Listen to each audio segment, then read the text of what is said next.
खुलुमबाय लोगोफोर नेचार पाब्लिकेशनाव नोंथांमोनखौ बरायबाय नोंथांमोननि सिगाङाव मोनसे ट्रिप लाबोना होफैदों बे जाहैबाय नोंथांमोनहा इलेक्ट्रिसिटी बिलखौ मबाइलजों बोरै पेमेन्ट खालामो न'आव थानानैनो दा बेखौ नोंथांमोना मिथियाखैब्ला नायनो हागोन नैबे भिडिअनि गेजेरजों दा बेनि सिगां नोंथांनि इलेक्ट्रिसिटी बिला बेसेबां जानानै दङ बेखौ नोंथांमोना माबोरै चेक खालामो बेनि सोमोन्दै मिथिग्रोनांगौ जायो अदेबानि बेनि सोमोन्दै भिडिअखौ आं खालामखांखाबाय नोंथांमोनहा इन स्क्रिनाव जाखांफैनायाव नायनो हागोन नङाबा नोंथांमोनहा डिस्क्रिप्शन बक्सआवबो नायनो हानाय जागोन आरो नङाबा इन स्क्रिनाव जाखांफैगोन बेयाव फैनानै नायबानो जाबाय गासैखौबो बानायग्रोदों बेनिफ्राय नोंथाङा मिथिनो मोनबायब्ला इलेक्ट्रिसिटी बिलखौ बोरै पेमेन्ट खालामनांगौ बेनि सोमोन्दै नैबे भिडिअखौ नायनानै लाब्लानो जाबाय अब्ला लोगोफोर फैदो जों थांनायनि सिगां नोंथाङा दासिमबो चेनेलाव गोदानै फैदोंबा साबस्क्राइब खालामाखैबा खालामना लाब्लानो जाबाय बेनिफ्राय नोंथांमोनहा नटिफिकेशन बेलखौ थु दानिया फैदो जागायलांनायनि सिगाङाव नोंथांमोनहा जायखिजाया मोनसे ब्राउजार अपेन खालाम बाहाय नोंथांमोनहा जायखिजाया ब्राउजार अपेन खालामबानो जायो आं गुगल क्रोम ब्राउजार अपेन खालामदों ओमफ्राय गुगल क्रोम ब्राउजाराव नोंथांमोनहा सार्च बाराव टाइप खालामनानै हो APDCL सार्च बाराव टाइप खालामबानो जाबाय बे नाथाय अनलि फर आसामनि थाखायल' नोंथांमोनहा गुबुन स्टेटनिबा नों गुबुन स्टेटनि बुनांगोन बाहाय आसामनि थाखायल' दा जों आसामनिफ्राय नालाय बेसिकेलि आसामखौनो बानायनाय जादों APDCL टाइप खालामोबा बेबायदि बोखोयोबा नोंथांमोनहा नुनो मोनगोन बाहाय माखासे अपसनफोर जेरै APDCL क्विक पे पिउ माय इलेक्ट्रिसिटी बिल APDCL रिपिट मेटार बेयाव गोबां दङ दा बिनिनो नोंथांमोनहा फार्स्टआव नैबेखौ थुबानो जाबाय आं जेखौ होदों बेयाव थुबाय थाबानो जाबाय नोंथांमोनहा नुनो मोनगोन APDCL क्विक प्लेआव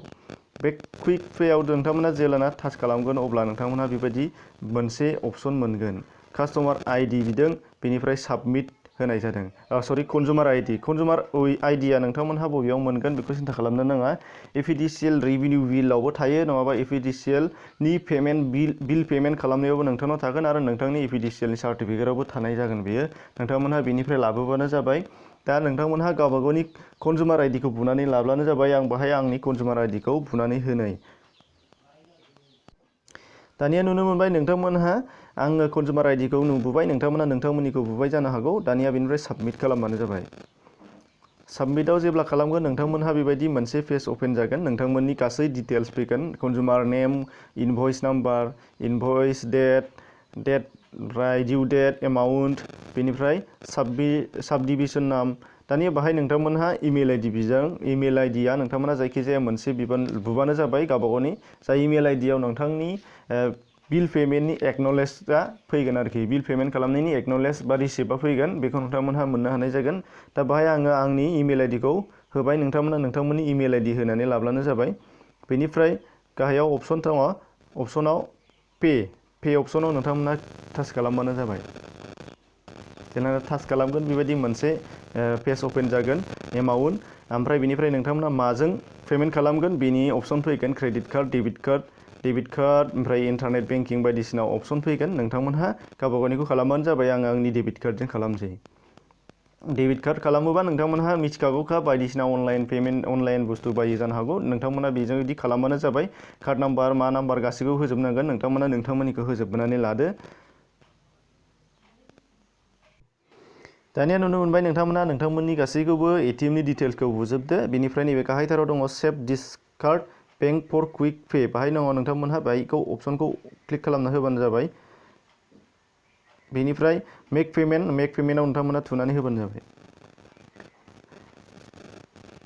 दा बाहाय नुनो मोनबाय गासैखौबो बेनिफ्राय नोंथांमोनहा नोंथांनि मबाइल नाम्बाराव OTP थांगोन बे OTP थांनायखौ बुबानो जाबाय OTPआ नोंथांमोनाव थांगोन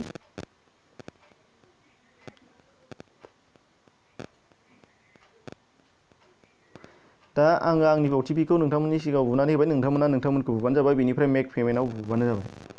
मेक पेमेन्टआव जेब्लाना बुगोन नोंथांमोनहा मोनसे बेबायदि थेंक इउ एक्न'लेजमेन्ट मोनगोन बाहाय पेमेन्टआ जाबाय दाना नोंथांमोनहा जुदि प्रिन्ट खालामनो गोसोबा बाहाय दङ प्रिन्ट अपसन प्रिन्ट खालामना लाब्लानो जाबाय आरो नोंथांमोनहा इमेल आइडि जेखौ होदों बे इमेल आइडियावबो मेल थांगोन बे एक्न'लेज बेनिफ्रायबो नोंथांमोनहा प्रिन्ट खालामनानै लानो हानाय जागोन आरो बेखौ नोंथांमोनहा स्क्रिनशट खालामनानै लानोबो हागोन एक्न'लेजमेन्ट रेकर्डखौ दा बेखिनिमोन नोंथांमोननि थाखाय APDCLनि बा कारेन्ट इलेक्ट्रिसिटि बिलखौ नोंथांमोना बोरै पेमेन्ट खालामो बेखौ नोंथांमोना दिनै मिथिनो मोनबाय जानो हागौ